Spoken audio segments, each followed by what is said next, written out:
Selamat datang saudara-saudari. Hari ini kita mau masuk dalam perjanjian baru. Apa perjanjian baru dalam Alkitab mengajar kita? Ya, kita dalam babak 4, chapter 4 mengenai Yesus. Siapa ini Yesus yang kita katakan dalam perjanjian baru ini? Ya. Dalam bahagian A, kita mengatakan Yesus adalah anak Allah. Ya. Lebih 2000 tahun dahulu ada seorang mengemukakan dirinya dalam riwayat hidup orang manusia. Dia dilahirkan di dunia ini dan dia menjadi dewasa. Dia berkelakuan seperti manusia, tetapi dia adalah berlainan dari segala manusia kerana dia adalah tidak sama dengan manusia. Seorang dara mengandung dia oleh Roh Kudus untuk membawa dia ke bumi ini.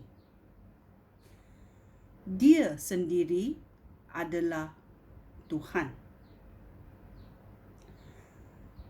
Dia datang ke dunia ini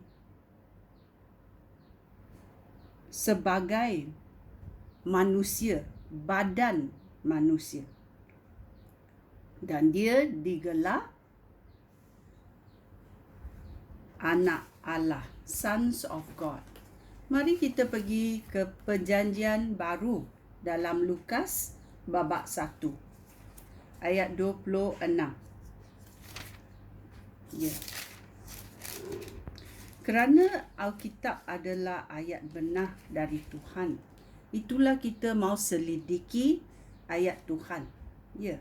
Adakah yang dikatakan ini Yesus anak Allah itu betul? Mari kita selidik dalam Lukas babak 1 ayat 26. Kelahiran Yesus diumumkan. Ya, mari kita mendengarnya.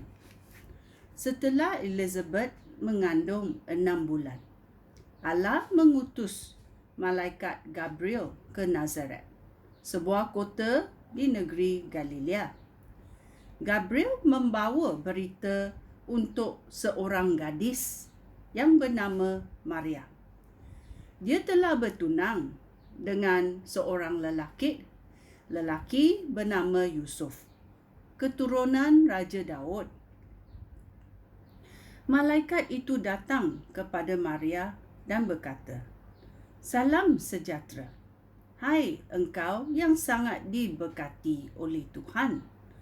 Tuhan menyertai engkau." Maria gelisah mendengar kata-kata malaikat itu dan dia bertanya-tanya tentang makna salam itu. Malaikat itu berkata kepadanya, "Janganlah takut, Maria, kerana Allah berkenan kepada engkau. Engkau akan mengandung lalu melahirkan seorang anak lelaki. Hendaklah engkau menamakan dia Yesus. Dia akan menjadi agung dan akan disebut anak Allah yang Maha Tinggi. Tuhan Allah akan menjadikan dia raja seperti Daud, nenek moyangnya. Dia akan memerintah sebagai raja keturunan Yakub untuk selama-lamanya. Kerajaannya tidak akan berakhir." Amin. Maria berkata kepada malaikat itu, "Aku masih dara. Bagaimanakah perkara ini boleh berlaku?" Malaikat itu menjawab, "Roh Allah Roh Allah akan datang kepada kamu dan kuasa Allah akan menuangi engkau. Itulah sebabnya anak yang dilahirkan itu disebut suci, anak Allah. Amin. Percayakah kelahiran Yesus diumumkan? Ini ada terdapat dalam Lukas babak 1 ayat 26 sampai 35. Ya. Kita juga pergi menyiasat Yohanes babak 1. Yohanes babak 1 ayat 1. Apa yang dikatakan? Firman yang memberi hidup. Ya.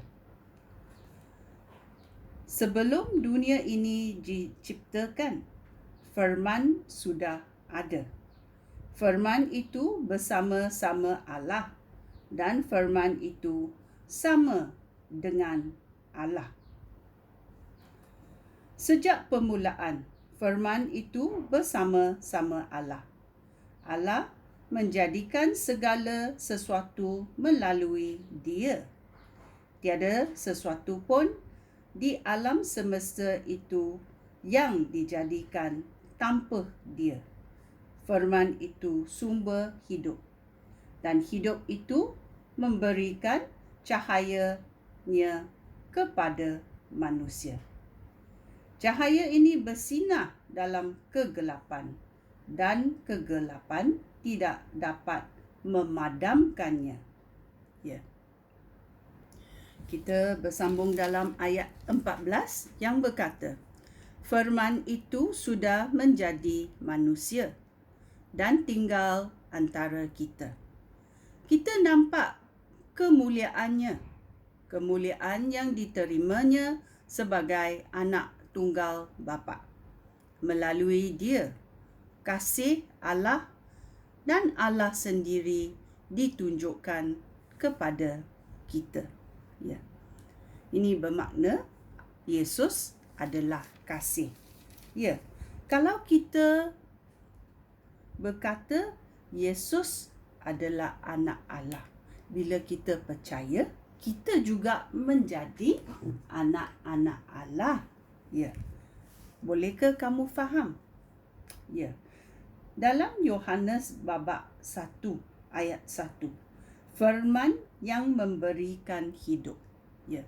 Kita boleh menggunakan ayat firman itu dan menggantikan dengan nama Yesus Kristus. Okey? Mari kita baca sekali lagi. Yesus Kristus yang memberikan hidup. Sebelum dunia ini diciptakan, Yesus Kristus sudah ada. Yesus Kristus itu bersama-sama Allah dan Yesus Kristus itu sama dengan Allah. Sejak permulaan, Yesus Kristus itu bersama-sama Allah. Allah menjadikan segala sesuatu melalui Yesus Kristus. Tiada sesuatu pun di alam semesta ini yang dijadikan tanpa Yesus Kristus. Yesus Kristus itu sumber hidup, dan hidup itu memberikan cahaya kepada manusia. Cahaya ini bersinar dalam kegelapan, dan kegelapan tidak dapat memadamkannya. Ya. Kita juga bersambung dalam ayat 14. Yesus Kristus itu sudah menjadi manusia dan tinggal antara kita. Kita nampak kemuliaannya, kemuliaan yang diterimanya sebagai anak tunggal Bapa di syurga. Melalui Yesus Kristus, kasih Allah dan Allah sendiri ditunjukkan kepada kita. Ya. Bila kita mengenali Yesus Kristus, kita mengenali Allah Bapa. Ya. Ini adalah mengenai Yesus. Ya. Sekian, terima kasih. Shalom.